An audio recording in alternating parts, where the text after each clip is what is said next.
মোহাম্মদ রফি তার সঙ্গীত জীবনে দিলীপ কুমার, মনোজ কুমার, দেবানন্দ, রাজেশ খান্না, শশী কাপুর, অমিতাভ বচ্চনের মতো নায়কদের জন্য প্লেব্যাক সিঙ্গিং করেছেন, কিন্তু তিনি সবচেয়ে বেশি গান গেয়েছেন শাম্মী কাপুরের জন্য। तुमने पुकारा और हम चले आए, किसी न किसी से कब न कहीं दिल लगाना पड़ेगा। जाओ जहाँ कहीं आंखों से दूर, दिल से न जाओगे मेरे हुजूर, सजदे में हुस्न के। মোহাম্মদ রফি ও শাম্মী কাপুর জুটির অনেক সুপারহিট গান আছে। এরকমই একটি সুপারহিট গানে শাম্মী কাপুর মোহাম্মদ রফিকে একটি বিরাট চ্যালেঞ্জের মুখে ফেলে দিয়েছিলেন। বন্ধু, সেই চ্যালেঞ্জের মোকাবিলা রফিজি কিভাবে করেছিলেন সেটি জানার জন্য ভিডিওটির শেষ পর্যন্ত আমাদের সঙ্গে থাকুন। आसमान से आया फरिश्ता, दिल में है तस्वीर यार की, कहो प्यार है तुमसे। মোহাম্মদ রফি ছাড়া শাম্মী কাপুর নিজেকে অসম্পূর্ণ ভাবতেন। শাম্মী কাপুরের ফিল্মে গান যাই হোক না কেন, আবার মিউজিক ডাইরেক্টর যিনিই হন না কেন, গানটি গাওয়ানো হতো মোহাম্মদ রফিকে দিয়ে। ऐसा मौका फिर कहाँ मिलेगा, आओ तुमको दिखलाता हूँ पेरिस की एक रंगी शाम, an evening in Paris। Shammi কাপুরের লিপে রফি সাহাব গানগুলি এমনভাবে গাইতেন, গানের মুড যাই হোক না কেন গানগুলি সুপার হিট হয়ে যেত।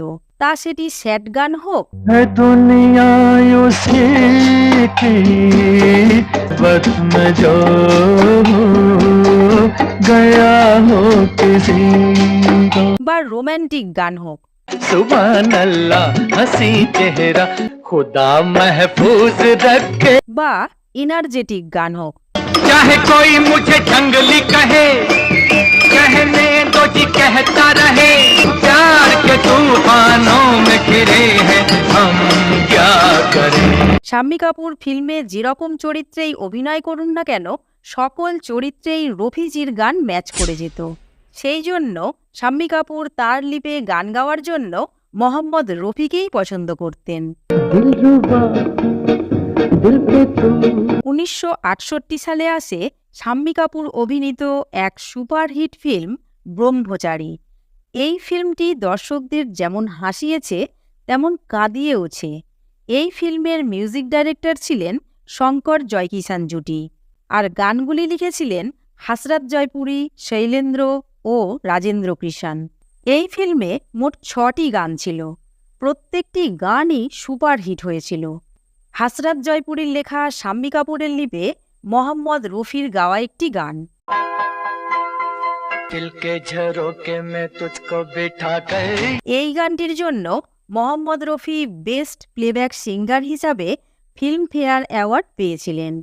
গানটি রেকর্ডিংয়ের দিন স্টুডিওতে শাম্মী কাপুর উপস্থিত ছিলেন। শাম্মী কাপুর সেই সময় মজা করে রফিজিকে বলেন, রফি সাহাব, এই গানের মুখরা ও অন্তরা যদি আপনি এক শ্বাসে গাইতে পারেন তবে বুঝব আপনিই সেরা গায়ক। এরপর গানটির রেকর্ডিং শুরু হয়। রফিজি গানটির মুখরা ও অন্তরা এক শ্বাসে গেয়েও দেন। कल तेरे जलवे पर आए भी होंगे, लेकिन झलक मेरे ख्वाबों में होगी, लेकिन महक मेरे सांसों में होगी, यादों को तेरी मैं दुल्हन बना कर रखूंगा मैं दिल के पास। তারপর রেকর্ডিং শেষ করে রফিজি বাইরে বেরিয়ে এলে শাম্মী কাপুর তাকে জড়িয়ে ধরে বলেন, বাহ রফিজি বাহ, আপনিই সেরা গায়ক। এরপর রফিজি হাসতে হাসতে বলেন, শাম্মী, তুমি এরকম চ্যালেঞ্জ আর কোনোদিন করো না। এভাবে গান গাইতে গিয়ে আমি যদি মরে যাই তবে তোমার জন্য গান গাইবে কে? বন্ধু, আজকের ভিডিও এই পর্যন্তই। এতক্ষণ আমাদের সঙ্গে থাকার জন্য আপনাদের আন্তরিক ধন্যবাদ। আবার শীঘ্রই ফিরে আসছি নতুন কোনো অজানা তথ্য নিয়ে।